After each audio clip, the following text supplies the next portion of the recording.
Alex, આ કેમનું કેવી રીતના થયું બધું? મને કાંઈ જ ખબર નથી. ગઈકાલ રાત્રે મને ચક્કર આવ્યા અને હું બેભાન થઈ ગયો. ત્યારબાદ શું થયું એ મને ખુદને પણ ખબર નથી. ઇટ્સ ઓકે, કશી ચિંતા કરવાની જરૂરત નથી. મારી ડૉક્ટર સાથે વાત થઈ ગઈ છે, એ તમને જલ્દી રજા આપી દેશે અને મને ઈશ્વર પર પૂરો ભરોસો અને આશા છે કે તમને જલ્દીથી સાજા કરી દેશે.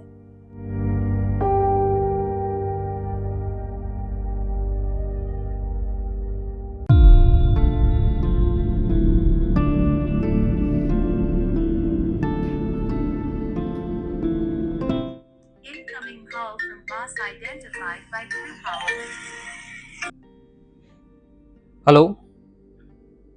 યસ. સર. શું થયું પછી આપણા પ્રોજેક્ટના કામનું? બસ સર, એ જ કામ ચાલુ છે.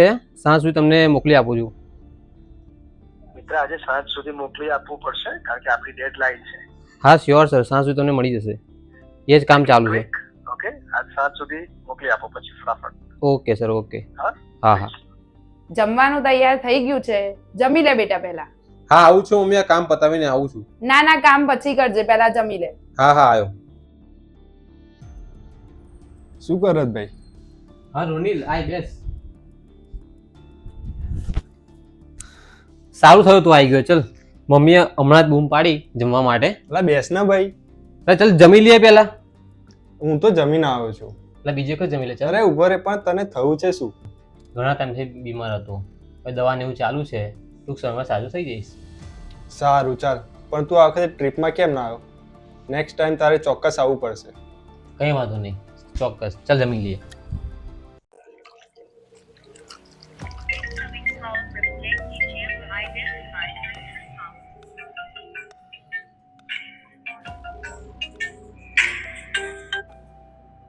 હલો.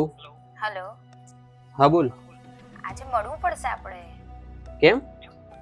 મારે તને બહુ જ અગત્યની વાત કહેવાની છે. આજે તો યાર મારે કામનો એટલો લોડ છે, આજે તો પોસિબલ નહીં થાય. મારે આજે મળવું જ પડશે, તું ગમે તે કર. સારું, ચાલ ને કરીએ કંઈક. સારું. અરે યાર, આ મેડમને બી આજે જ મળવું છે. એટલું કામ છે માથા ઉપર. આ બોસનો ફોન આવે છે, આજે પ્રોજેક્ટ સબમિટ કરવાનો છે. હજી રિપોર્ટ બાકી છે એક મારો, એ રિપોર્ટ કરાવવા જવાનું છે. અને બીજી બાજુ મારા ફ્રેન્ડ એ ટ્રીપ માટે મને એ કરે છે, ફાધરને આજે મળવા જવાનું છે. સાલું એટલું કામ છે, કંઈ ખબર પડતી નથી. જોઈએ હવે શું થાય, ઈશ્વરની જે ઈચ્છા.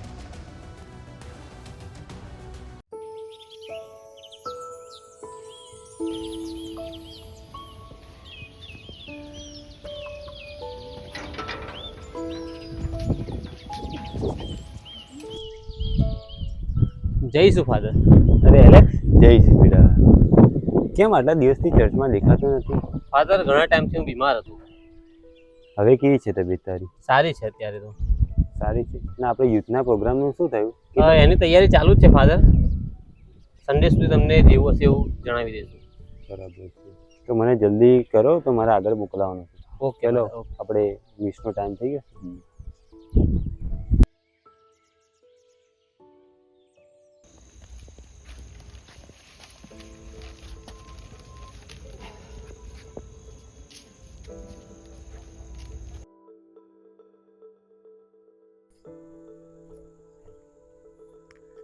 ઓહ, આવી ગઈ તું?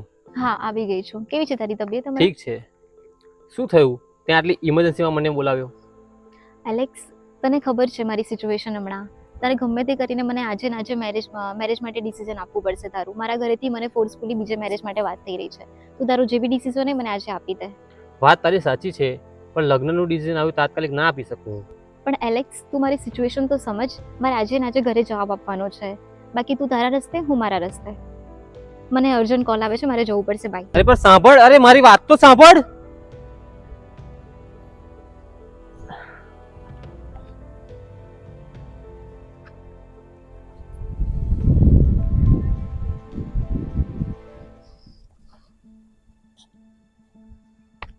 શું થયું છે મિત્ર? કેમ આટલો હતાશ થઈને બેઠો છું?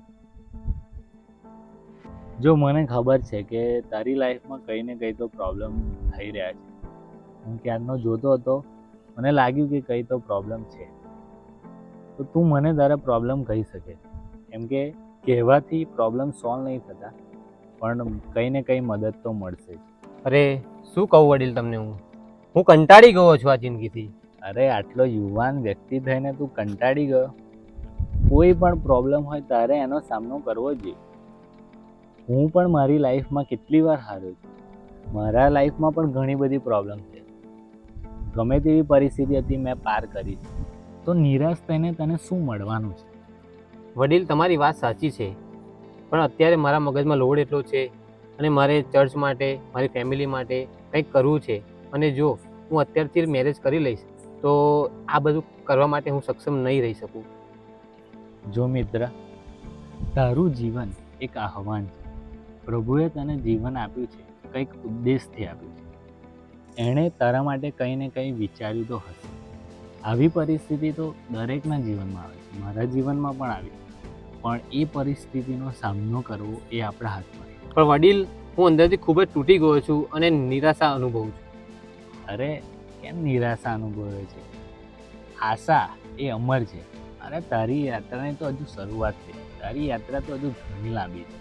તો પરમેશ્વર પર વિશ્વાસ રાખ અને આંખો બંધ કરીને તારા રસ્તા ઉપર ચાલ. બધી ચિંતા છોડી દે.